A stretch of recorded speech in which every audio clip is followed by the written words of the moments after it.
Friends, welcome back to my channel. तो बढ़ते हैं इस सीरीज के 20th एपिसोड की तरफ। एपिसोड के स्टार्ट में हमें दिखाया जाता है जुकेन ने अपना घर सेल कर दिया है और अपना सारा इम्पोर्टेंट सामान लेकर ऑफिस में शिफ्ट हो गया। बाकी सब भी हैरानी से देख रहे थे कि क्या उन्होंने अपना घर खो दिया और अब हमारी कंपनी भी बंद हो जाएगी। इस पर नैन्जिंग ने बताया कि ऐसा कुछ भी नहीं है, उनके घर में कुछ काम चल रहा है, इसलिए कुछ दिनों के लिए उन्हें यहाँ शिफ्ट होना पड़ा। नेक्स्ट सीन में नैन्जिंग को ड्रिंक करते हुए दिखाया जाता है, साथ ही उसने येकेन को भी अपने साथ ड्रिंक करने के लिए बुला लिया था। उसे बताती है कि बॉस ने अपना घर बेच दिया है और अब अपना सामान लेकर ऑफिस में शिफ्ट हो गए हैं। वो सारी मीटिंग्स, वो सारे प्रोजेक्ट जो आप डील किया करती थी, अब उन्हें अकेले में करने पड़ रहे हैं। कुछ दिनों से उन्होंने कोई भी सीरीज नहीं लिखी, काफी सारा काम पेंडिंग पड़ा है और उनसे कुछ लिखा भी नहीं जा रहा। वो सिर्फ आपकी बात ही सुनता है। क्या आप कंपनी में वापस आकर उसे ये सब कुछ करने से रोक नहीं सकती? इस पर येकेन ने बताया कि मैंने उससे बात करने की कोशिश की थी, लेकिन शायद वो मुझे नहीं बताना चाहता और ऐसा सिर्फ तुम लोगों को लगता है कि वो मेरी बात सुनता है। अब के हालात देखकर तो मुझे लगता है कि वो कभी भी मेरी नहीं सुनेगा।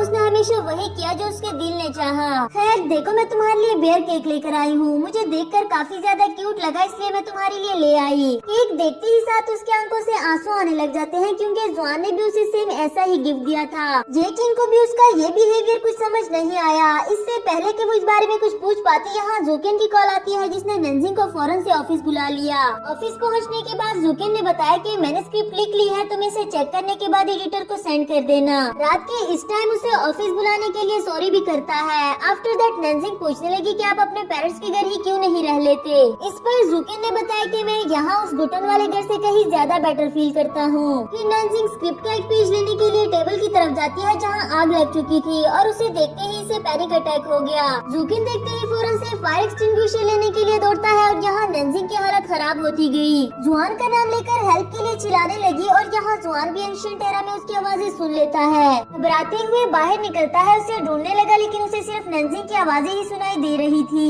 उसी तरफ से फेरिस ज़ेन आते हुए कहने लगा, अगर तुम उसे बचाने के लिए जाना चाहते हो तो मैं तुम्हें एक और मौका देता हूँ, पर इसके लिए तुम्हें मेरा एक मिशन पूरा करना होगा। जुआन तो बगैर कुछ सोचे समझे बोला, तुम जो कहोगे मैं करूँगा, लेकिन फिलहाल मैं उसे बचाने के लिए जाना चाहता हूँ। वो फिर से पूछने लगा कि एक बार फिर से सोच लो, हो सकता है इसमें तुम्हारी रिलेशनशिप को भी खतरा हो, लेकिन जुआन उसकी हर बात मानने के लिए तैयार था। नेक्स्ट सीन में जुआन उसके पास पहुंच जाता है, उसको उठाते हुए सोफा पर लिटा दिया और जैसे ही नैन्जिंग की आंख खुली, उसको देखते ही फौरन से हक कर दिया। रोते हुए कहने लगी, फाइनली तुम वापस आ गए, मैंने तुम्हें कितना ज्यादा मिस किया था। लेकिन जनाब जुआन तो पता नहीं क्या चाहते हैं, बिल्कुल ही वैसा बिहेव करने लगे जिस तरह उसने नैन्जिंग से पहली बार मिलने पर किया था। खुद से दूर करते हुए कहने लगा, तुम्हें क्या लगा कि जब चाहो मुझे हक कर लोगी? सच सच बता, मैं कौन हूँ और यहाँ कैसे आया? नैन्जिंग को लगा कि शायद वो सब कुछ भूल गया है। उसे बताने लगी कि मैं तुम्हारी गर्लफ्रेंड हूँ। इस पर जुआन उसे अपनी बकवास बंद करने का कहकर उसे इग्नोर करते हुए वहाँ से जाने लगा। नैन्जिंग भी उसके पीछे दौड़ी, उससे पूछने लगी कि क्या तुम्हें मैं सच में याद नहीं? लेकिन जुआन ऐसा दिखा रहा था जैसे वो इस लड़की से आज पहली दफा मिला हो। कहने लगा, मेरे साथ फ्लर्ट करना बंद करो और ना ही मेरे पीछे आना, वरना मैं तुम्हारी गर्दन काट दूंगा। ये कहकर जुआन वहाँ से जाने लगा और नैन्जिंग उसे पीछे से आवाज देते हुए कहने लगी कि मैं सिर्फ तुम्हारा नाम ही नहीं जानती, कि तुम्हारे बारे में सब कुछ जानती हूँ। तुम हैवान पैलेस के यंग मास्टर और मेरे नोवेल का एक कैरेक्टर हो, जिसे मैंने खुद ही लिखा था, और फेरिस ज़ेन ने तुम्हें मेरा अनफॉरगेटेबल लव बनाकर यहाँ भेजा। तुम मेरे बेस्ट फ्रेंड हो, मेरे सबसे ज्यादा करीब, और वो इंसान जिसे मैंने पहली बार अपनी फीलिंग्स कॉन्फेस की। तुम ही वो इंसान हो जिसे मैंने अपनी लाइफ में सबसे ज्यादा मिस किया। जुआन भी उसकी फीलिंग्स को समझ रहा था, मगर फिर भी उसे इग्नोर करते हुए चला गया। इस बार भी जब नैन्जिंग उसका पीछा करने लगी तो जुआन काफी गुस्से से पेश आया और उसे अपने पीछे आने से मना कर दिया, ये कहते हुए कि मुझे तुम्हारी ये फजूल सी बातें समझ में नहीं आ रही और ना ही मैं इन्हें समझना चाहता हूँ। सीन शिफ्ट होकर येकिन पर आता है, जो कि जुकेन के लिए डिनर लेकर आई थी, और यहाँ ये वाली हालत देखकर तो उसके लिए और भी परेशान हो गई। उसे डिनर का कहकर खुद ये सब कुछ साफ करना चाहती थी, मगर जुकेन ने उसे इसके लिए मना कर दिया।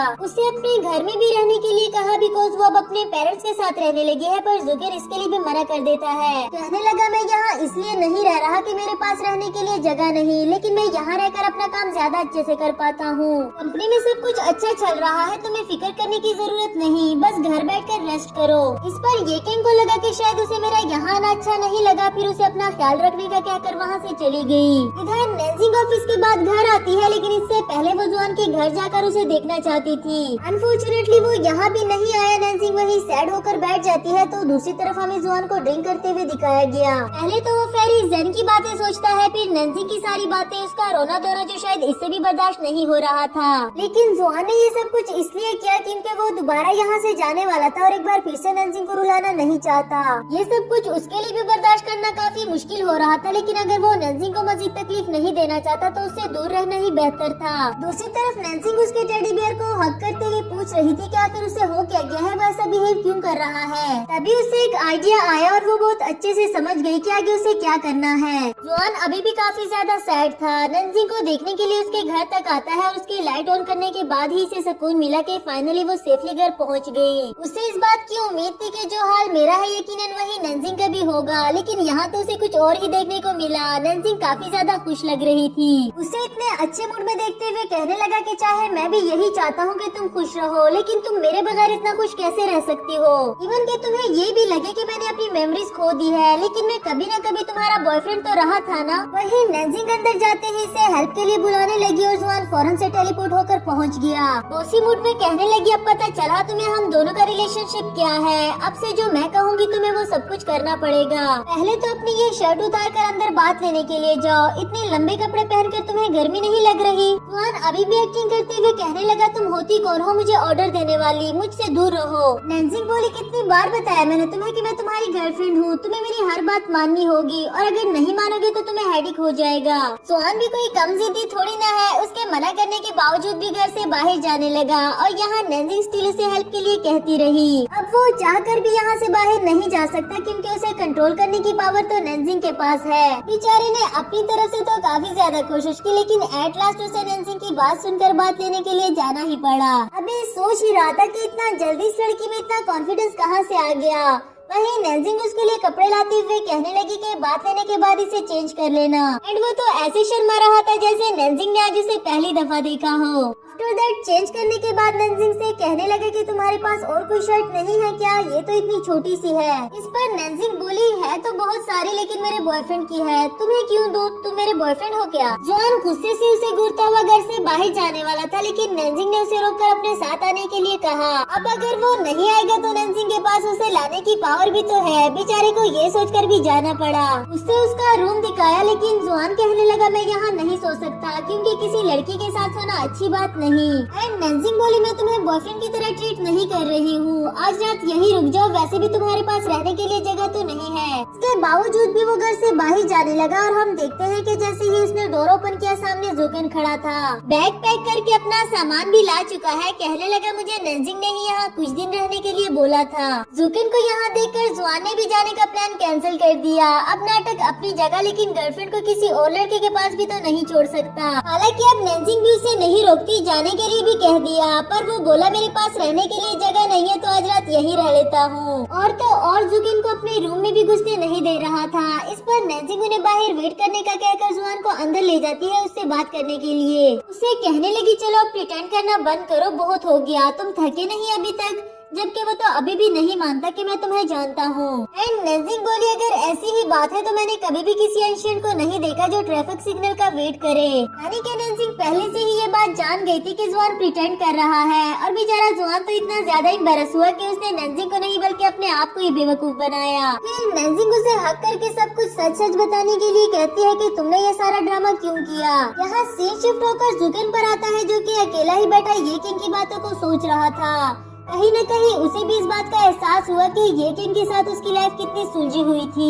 तो इधर जुआन ने बताया कि मुझे फेरी ज़ेन ने अपने एक मिशन पर भेजा है जिसे कंप्लीट करने के बाद मैं यहाँ से चला जाऊंगा। बस इसी वजह से मैं तुम्हें सच बताकर दोबारा से वो अजियत नहीं देना चाहता था। पिछली बार तो मैं ये बात नहीं जानता था कि मैं यहाँ से वापस चला जाऊंगा, लेकिन इस बार तो ये बात कंफर्म है, फिर मैं ये कैसे होने देता। इस पर नैन्जिंग बोली, मैं तुम्हें पहले भी बता चुकी हूँ कि मैं फ्यूचर के डर से अपने प्रेजेंट को जीना नहीं छोड़ना चाहती। एंड जुआन कहने लगा, मैं जानबूझकर तुम्हें तकलीफ नहीं दे सकता था, तुम मेरा पहला प्यार हो, मेरी वीकनेस हो। ये सुनकर नैन्जिंग तो खुश हो जाती है कि फाइनली उसने अपने मुंह से इजहार तो किया। एंड जुआन कहने लगा, ऐसा कुछ भी नहीं है, मैं तो बस तुम्हें खुश करने के लिए कह रहा था। बेचारा जुकेन जो कि काफी टाइम से बाहर बैठा वेट कर रहा था, अब तो डोर नॉक करते हुए कहने लगा, अगर तुम दोनों की बातें खत्म हो गई हो तो कम से कम मुझे सोने की जगह ही बता दो। जुआन तो उसे देखकर टोंट मारने लगा कि ऐसे कौन किसी के घर में आकर सोता है, लेकिन नैन्जिंग उसे फौरन से ले जाकर उसका रूम दिखाने लगी। यहाँ भी इन दोनों की चोंची लड़ाना बंद नहीं होती, जिस पर नैन्सी उसे धीमी आवाज में कहने लगी कि वो होटल में नहीं रह सकता क्योंकि वो अफोर्ड नहीं कर सकता है। किसी भी तरह करके उसे जुकिन के रूम से बाहर ले आती है, फिर उसको अपना ख्याल रखने का कहकर और गुड नाइट कहते हुए घर जाने लगी। जबकि जुआन वहीं खड़े उसे घूर रहा था, ये कहते हुए कि इतने टाइम से तुम्हें नहीं देखा, अब इतना देखना तो बनता ही है। उसकी ये बात सुनकर नैन्सी फौरन से उसके पास जाकर उसे किस कर देती है। नेक्स्ट सीन में नैन्सी ने देखा कि जुआन उसके बेड के पास ही लेटा हुआ है। उससे पूछने लगी कि तुम यहाँ कैसे आए। जुआन ने बताया मैं विंडो से आया हूँ और ये कोई फर्स्ट टाइम नहीं, इससे पहले भी मैं कई बार आ चुका हूँ। वहाँ जुकिन इतने बड़े बड़े खराटे ले रहा है, मुझे नींद नहीं आ रही थी इसलिए तुम्हारे पास आ गया। नैन्सी उसे मना भी करती है कि तुम्हारी तबीयत खराब हो जाएगी, गुड बॉय की तरह अपने रूम में वापस चले जाओ। लेकिन वो कहता है आज रात मुझे यहीं रह लेने दो, सुबह तुम्हारी मोम के आने से पहले ही मैं अपने रूम में वापस चला जाऊंगा। एंड नैन्सी भी उस पर अपना ब्लैंकेट ओढ़कर सोने के लिए दे देती है। इसी के साथ हमारा ये एपिसोड भी खत्म हुआ।